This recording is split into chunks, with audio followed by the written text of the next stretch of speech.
fun as I am investigating the topic of future of work and trying to understand the implications of the future in the workspaces and outside. I'm thrilled to have with us ElsaMarie D'Silva, the founder of the Red Dot Foundation and president of the Red Dot Foundation Global. Elsa has created the technology platform Safecity, which crowdsources personal experiences of sexual violence and abuse in public and private spaces globally. She has also been recognized by various government organizations for her work, including the United Nations Secretary General, United Nations Alliance for Civilizations, and many, many more. She was the W7 advisor under the German G7 presidency and has been a fellow with several organizations, including the Yale World Fellow, the Reagan for Cell Democracy Fellowship, Rotary Peace, Aspen New Voices, Vital Voices, and is a BMW Foundation responsible leader as well. She has written extensively for CNN, Huffington Post, WIP, amongst many other publications. She's also been a TEDx speaker and an organizer for TEDx. She's also co-editor and author of books such as The Demographic Dividend and The Power of Youth, and many more. Prior to Safecity, she worked in the aviation industry for 20 years, where her last portfolio was VP Network Planning and Charters. Elsa is here to talk to us about all the breadth of her experiences, and her focus is currently on DEI and largely women, both in the workspace and outside of it.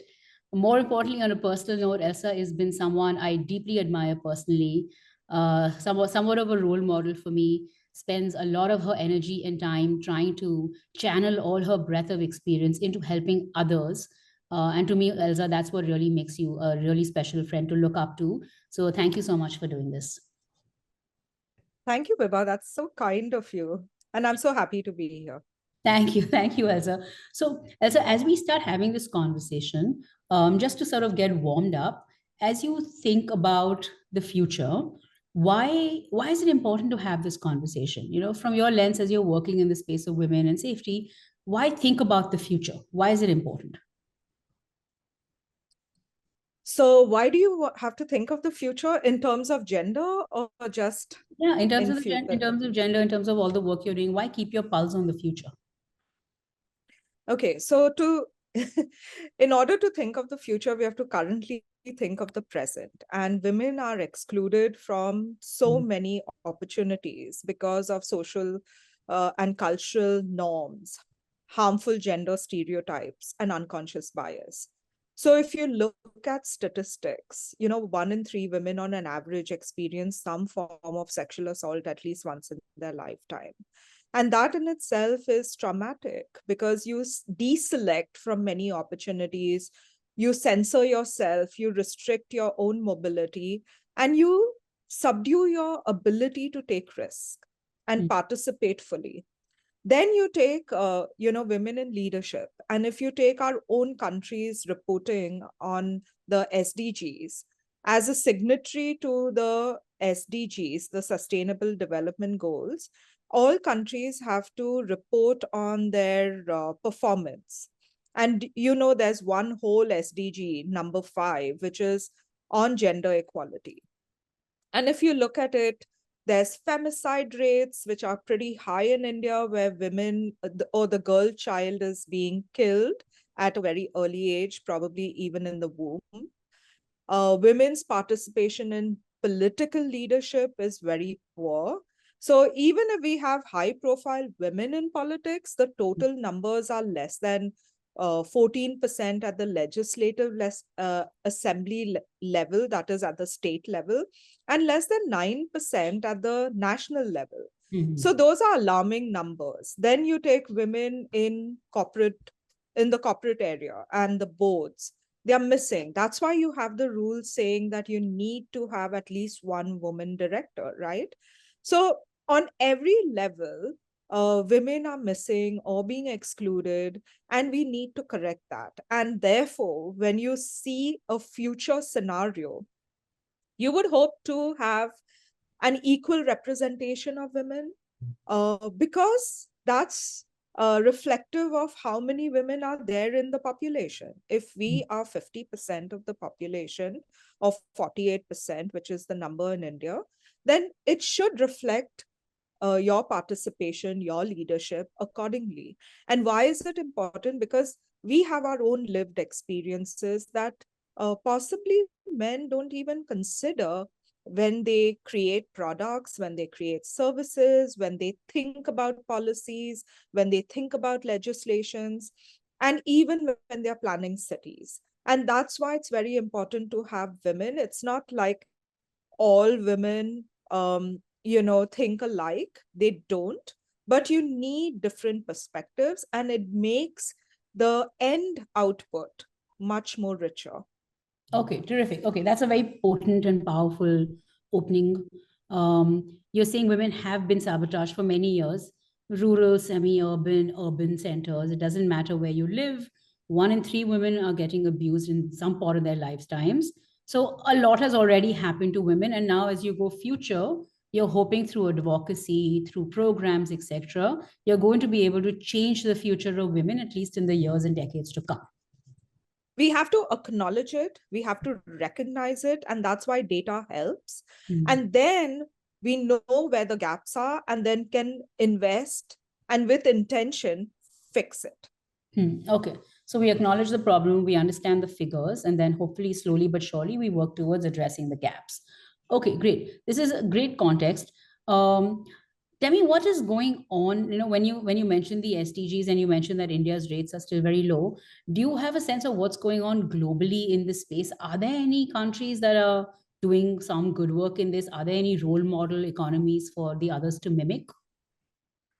Definitely, the Scandinavian countries definitely rank higher on gender equality.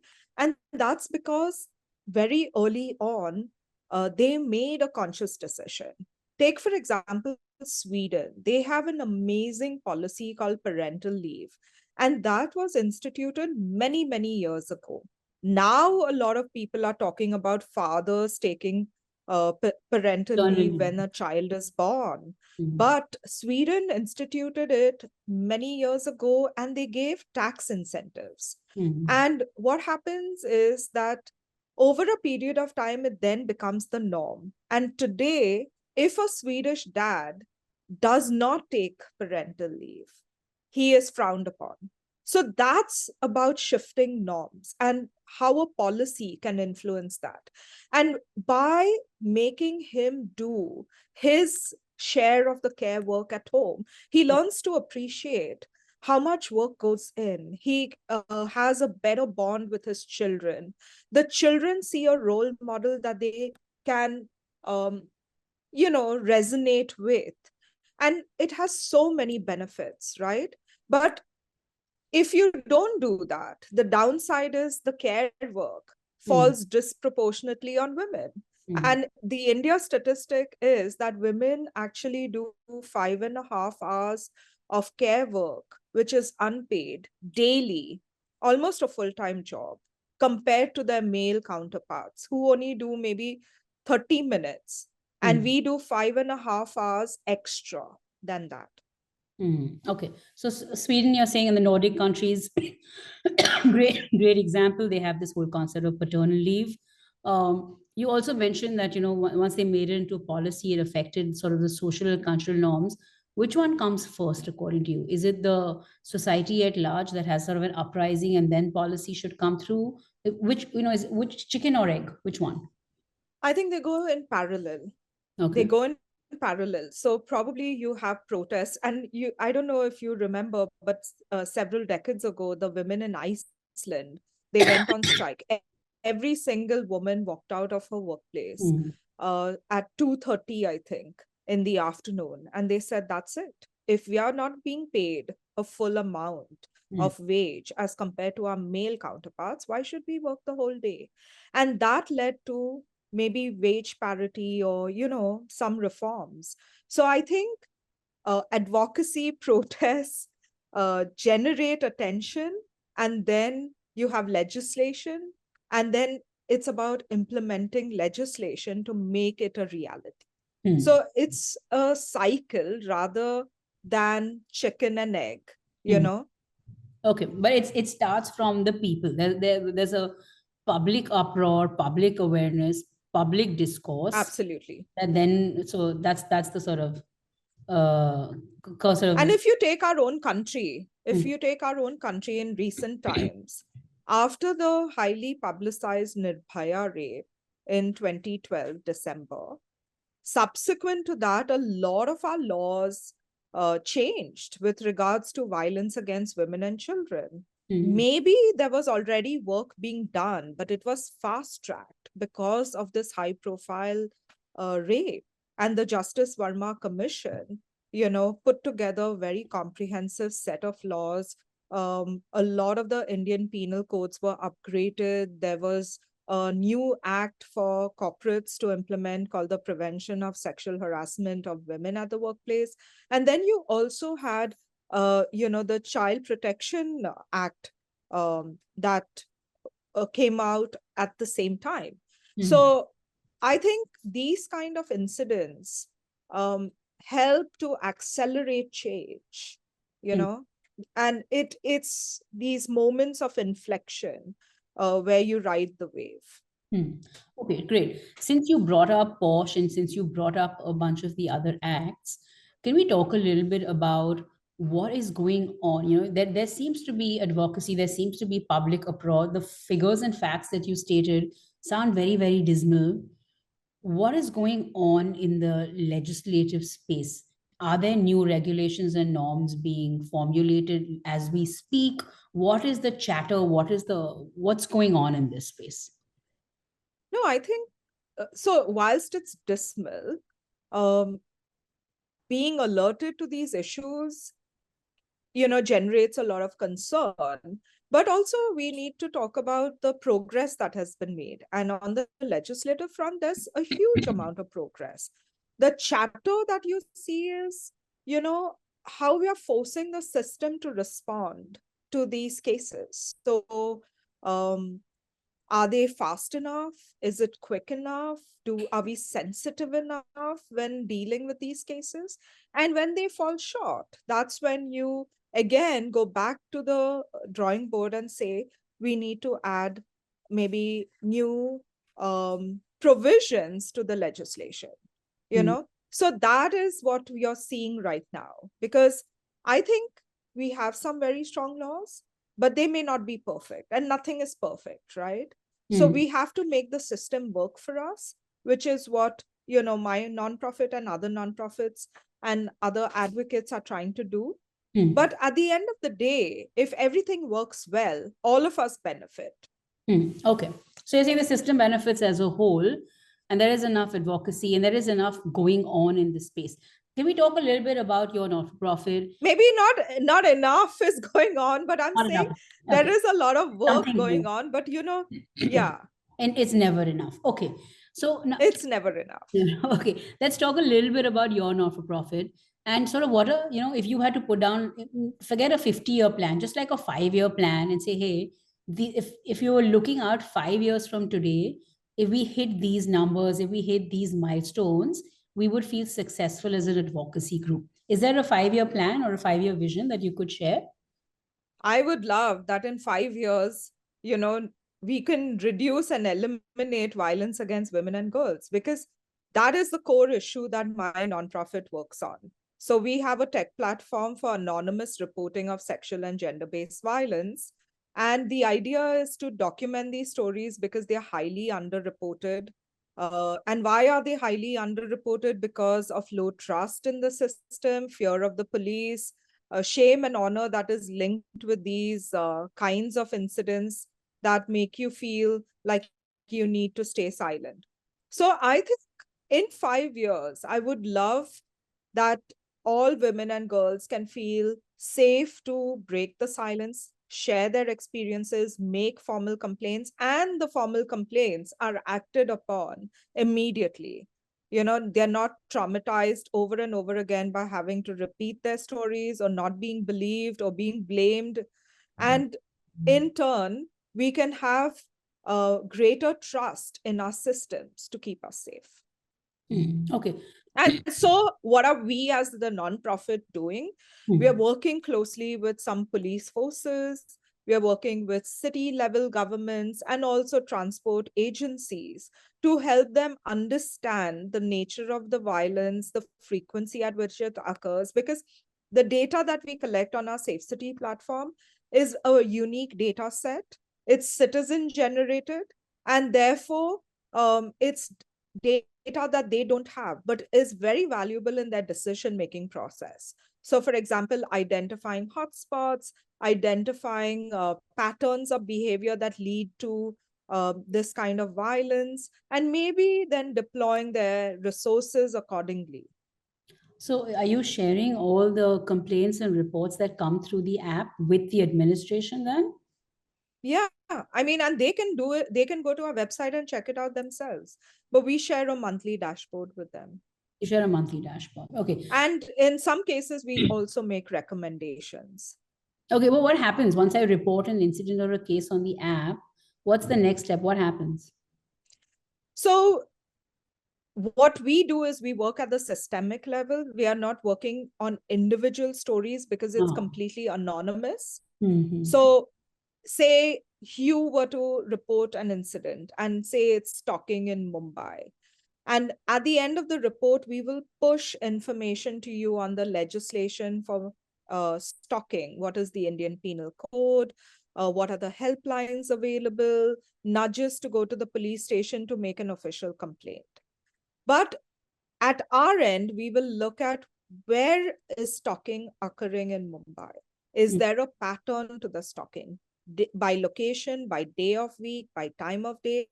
And is there enough to engage with the police or any other authority to say, maybe you need to increase vigilance, or maybe you should look at your CCTV cameras to see who's the perpetrator? Okay. And just stepping back a little bit, when you say violence against women, what is violence against? How do you Exactly. let's talk. That's a great question because, we tend to get excited and upset when it's a very serious Yeah, form of violence, like rape or murder exactly. and so on. But on an everyday basis, we are subjected to non-verbal, verbal, physical forms of violence, which are trivialized and normalized because it occurs with such great frequency and nobody does anything about it. People around us don't react. Our family members tend to, blame us for it, being in the wrong place at the wrong time, wearing the wrong clothing, Yeah. etc. So what are these kinds of violence? Non-verbal, staring, that constant male gaze, verbal could be commenting, catcalling, sexual Is there a invites. penal code against staring? Like, can you report it into the police saying I'm being stared So, at? so there is a category called offending the modesty of a woman, which is Oh. really broad, but Hmm. you could, if you had enough uh, evidence and arguments to showcase that, right?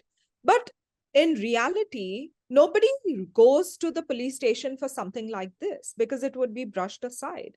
The whole idea of going and talking about it, you have the right to feel safe in a public space. You have the right to be anywhere that you want to be, right? And just because somebody is gazing at you in a way that is unsafe or makes you feel unsafe shouldn't limit you from these opportunities, right?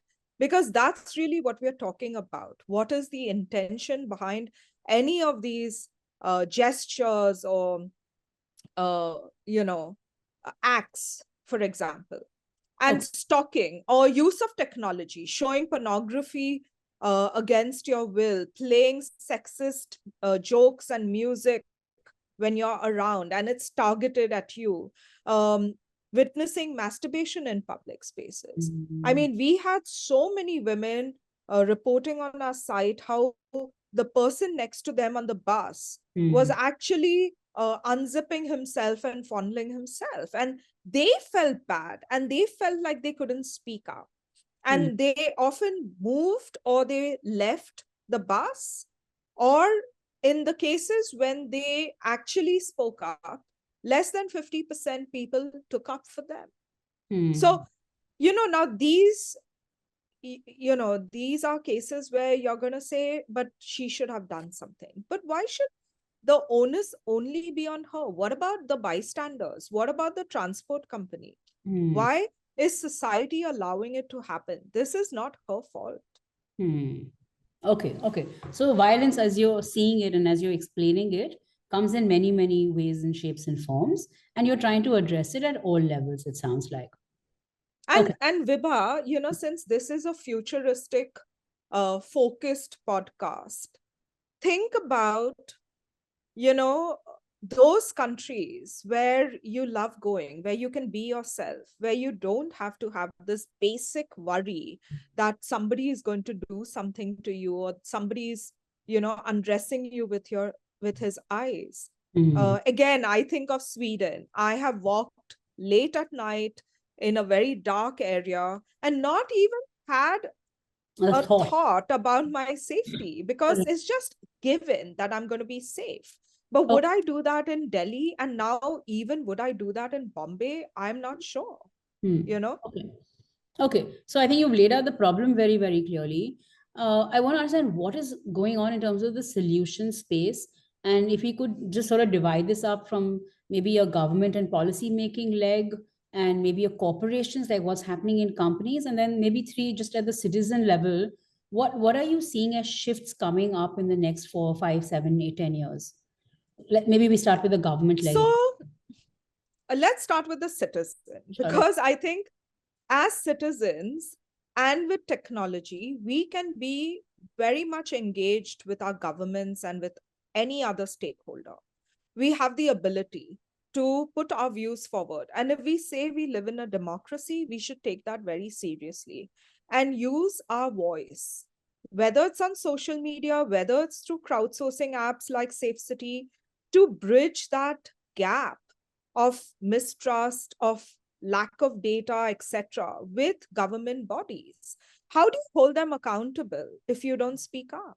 They So are your not going to. technology is a game changer. Your app I is. believe I believe two things are a game changer. One is technology, but technology by itself will not solve the problem. The Mm, second is community. As we've grown bigger and bigger, and we live in cities that are millions of people, probably more than some of the country's populations, we have lost the sense of community. mm, Together, we are stronger. And we have seen that with Safe City, where technology with community engagement is so powerful. You don't need big data. You can get the police to change beat patrol timings. You can get, people to have your back informally, say this is not acceptable. These social cultural norms are dictated by the communities we live in. And mm, how do we get them to change? And we can get them to change through storytelling, through hard data, and through this dialogue process. So I think that's where we see the change. The second is engaging men and boys in the conversation.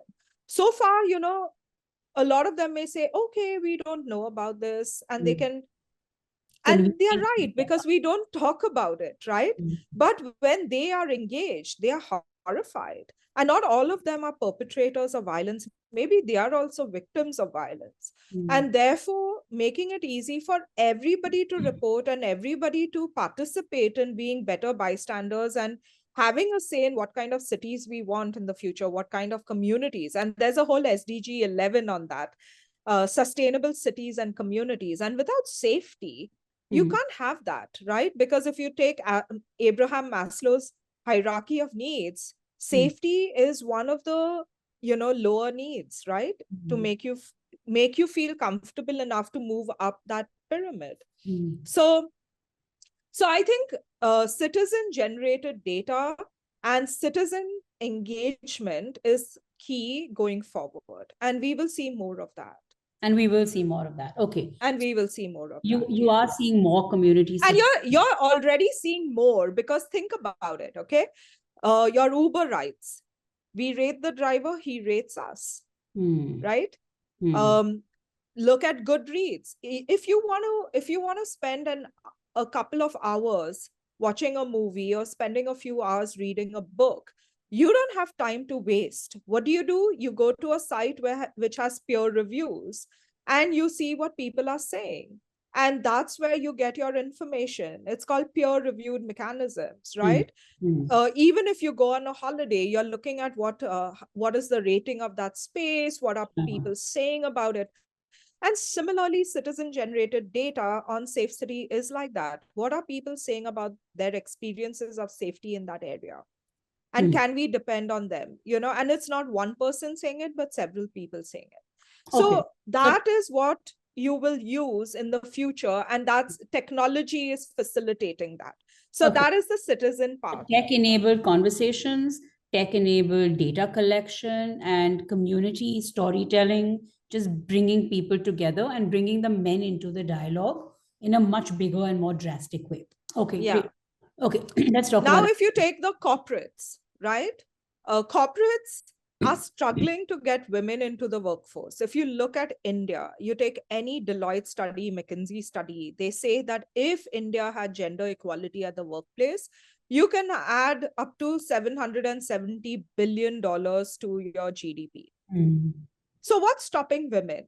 Two things mainly. One is the care work, the disproportionate amount of care work that falls on women. It just exhausts them.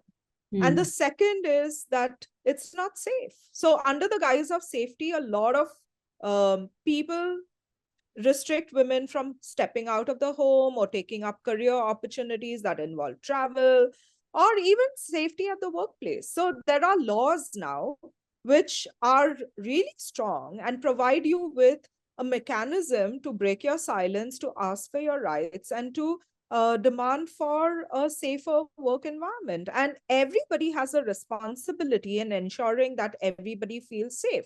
So, for example, one aspect of the POSH Act is you have a responsibility to make sure that your colleagues are safe. So you may not be the perpetrator, you may not be the survivor, but you may be the silent witness. And bystander. you are also responsible, right? So it's no longer acceptable that you keep quiet. So I think knowing your rights, being an active citizen, whether it's a corporate citizen or, in public or private, I think you have to do that. And one way of addressing this is actually helping you think about your unconscious bias. So just because at home you treat women badly doesn't mean you can bring the same attitudes to the work. workspace. Yeah. Yeah. And then the workspace itself, the definition is shifting, right? Because we have work from home. So do you have the infrastructure to work from home in a safe manner? Are you subject to domestic violence at home? So I think these rules are being blurred. These silos are being blurred. And therefore, the more conversations we have, the more rights-based conversations we have will help break the silence in the long run. Because at the end of the day, all of this adds up to building the confidence of women. Okay.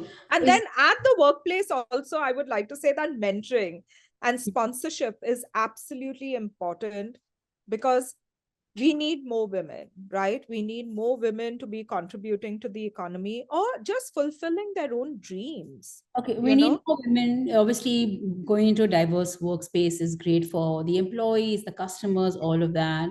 You said it's a large opportunity from a GDP perspective. What is stopping India? What is stopping the world from moving in this direction? What are the roadblocks? What happens? What happens each time I this? told you,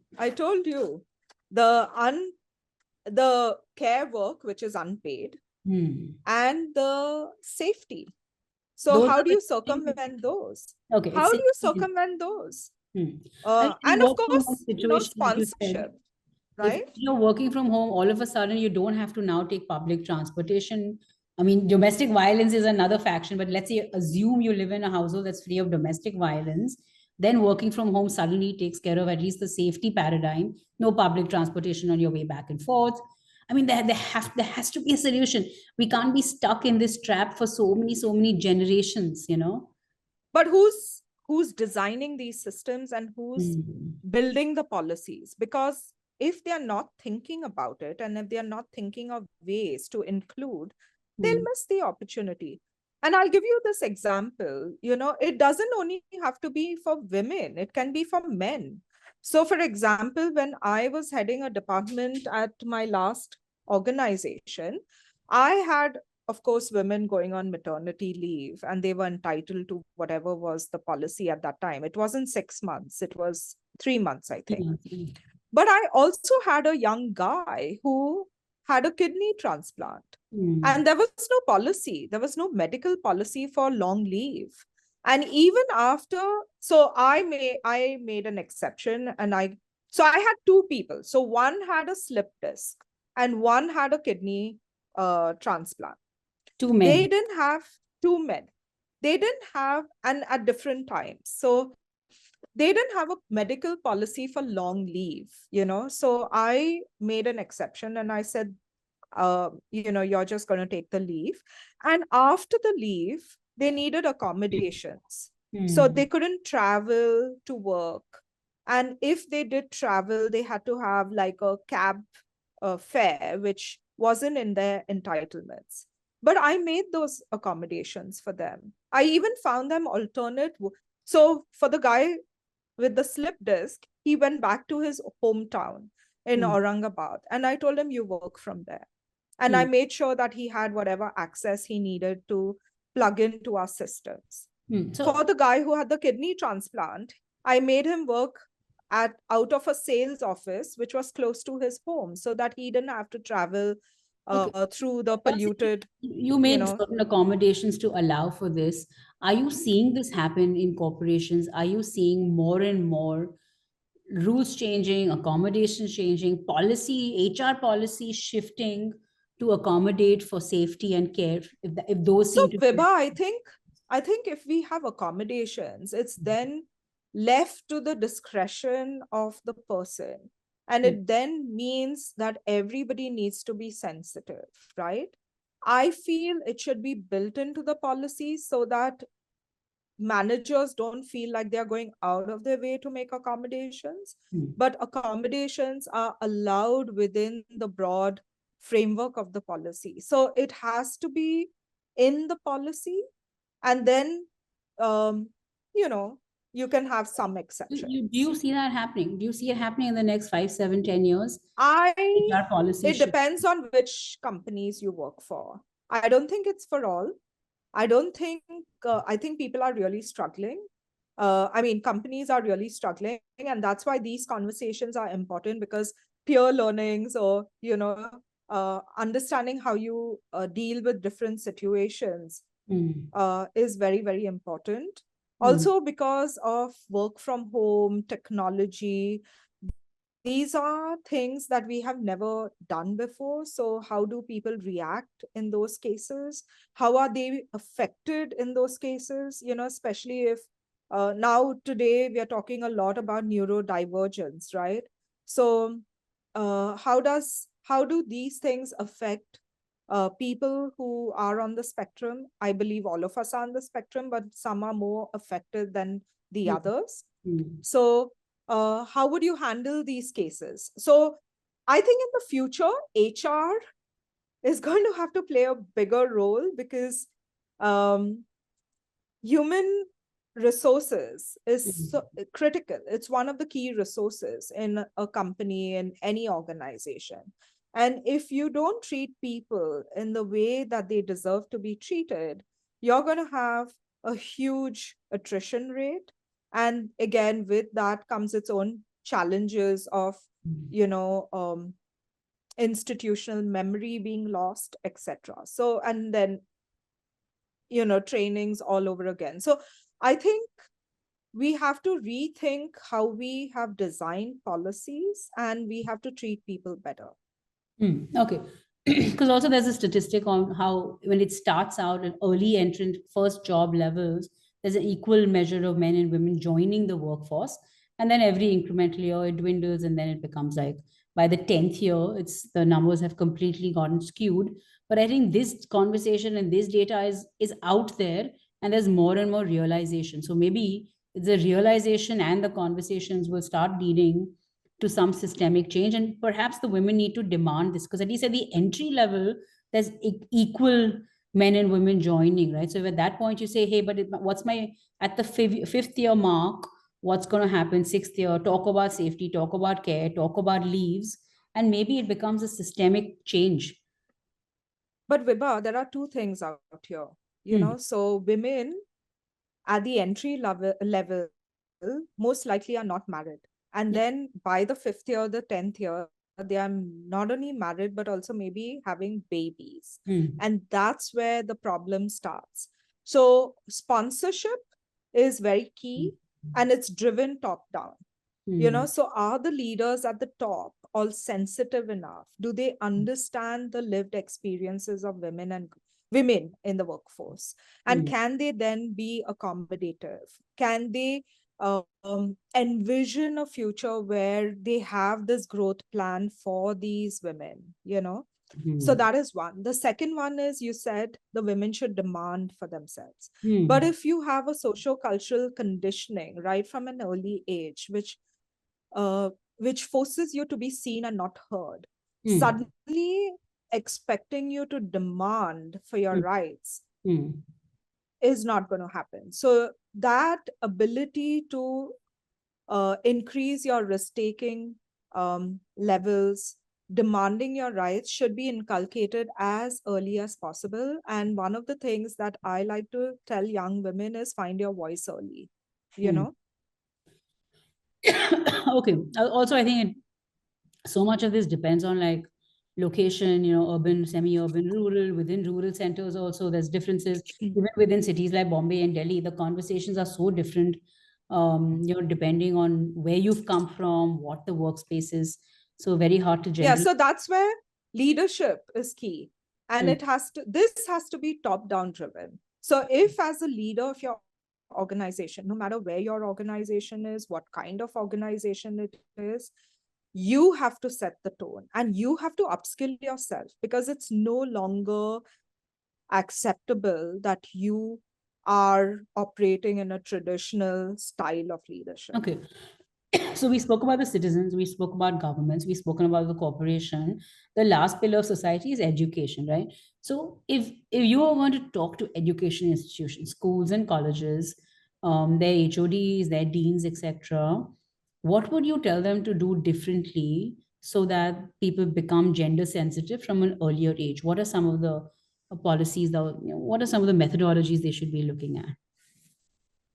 So, having worked with a lot of educational institutions, I feel there's a generational understanding gap. The teachers, the administration have grown up in a world maybe where technology was not so widely used, and their students are digital natives. So, Hmm. it's very hard to comprehend how they think.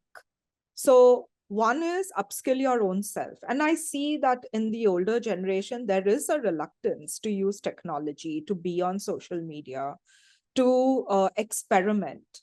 So we have to increase our comfort levels in using technology, Hmm. quickly be agile to adopt and adapt it, Hmm. and have open conversations with the young people, because they are thinking completely differently and they live in a different world from us. Hmm. So I think that power structure that we had, where it was like more like, the teachers, the guru, and that we respect them, whatever they said Hmm. was totally accepted without fact checking. Today, you have technology in classrooms, and students are fact checking you, and Hmm. they won't hesitate to call you out. Oh, So, we live in a different world, and we really need to, understand them better.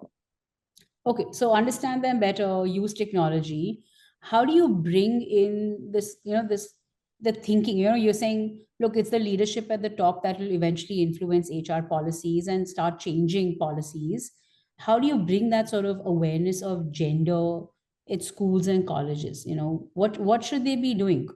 How should they be We should changing? have curriculum Hmm. right from an early age, and not just once. Every year, we should have age appropriate curriculum that talks about consent, rights, personal, respect, dignity, personal space, etc. Hmm. And this should be an ongoing conversation. Hmm.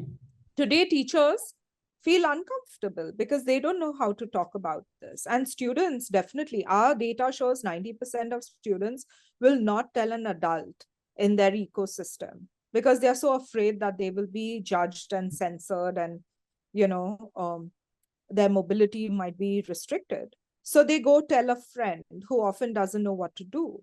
So I do believe teachers have a very important role to play, and they should be those you know the trusted adults in a child and a young person's ecosystem. But for that, they need to get out of their comfort zone and build their and upskill themselves on a variety of topics, understanding the LGBTQ space, understanding technology, understanding what are the different forms of violence, especially digital violence as well. Because if you don't know, how are you going to guide anyone? Okay, so it starts with training the teachers first, make them a little bit more well informed, and then start having that conversation and sort of taking it down to the students. And okay, so you seem to be a big advocate of conversations, communities, peer to peer. It seems to be a big theme in what you're. Yeah. Okay. And I like to keep it simple, because the change can only happen in your unit of whatever is your unit, which is your community, your family, your the spaces that you occupy. And if you can make that change in that space and then expand it out, I think that's more sustainable and relevant in the long run. Okay. As we sort of start weeding down and sort of winding down this conversation, I want to touch upon, you do work with in the urban development space, city planning, etc. How do you think of urban development and planning cities from a safe city perspective? How does one envision this? And what do you advise to governments and urban developers? How do you make cities safe? So first of all, again, who are planning our cities? They are mainly men.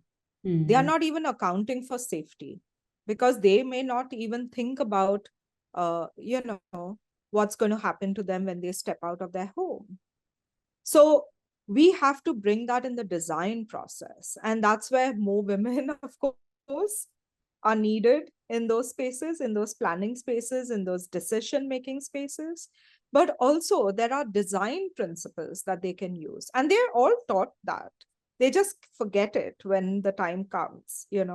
So an example is eyes on the street.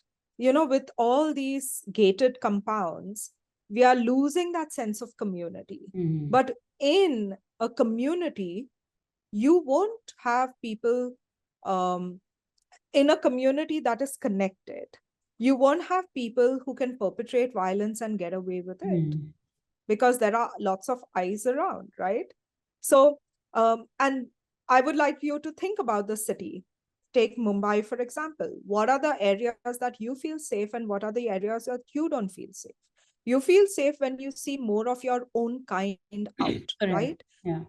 And if your kind is not out, you'll suddenly feel out of place. That's why you take the gardens and the parks. Who occupy that space? If you go to a Western country and the sun comes out, you'll see a lot of people on the grass reading their books, listening to music, just lying down, right? And many of them are single women wearing whatever they want to wear. But would you do the same thing in India? No. Even if you were a single woman just reading a book in a park, you wouldn't be left alone. You Sure. will attract unwanted attention. And that shouldn't be the case. It's a public space. You have every right to it. So what are the design principles that one can have to make that space an equal space, for example, where you're not drawing attention just by being there? And that's an easy fix.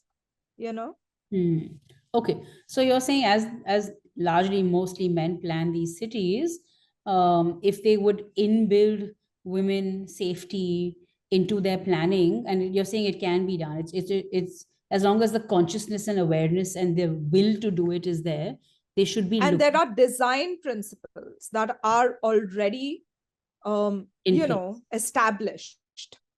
Okay, they're established, they are being used by certain countries.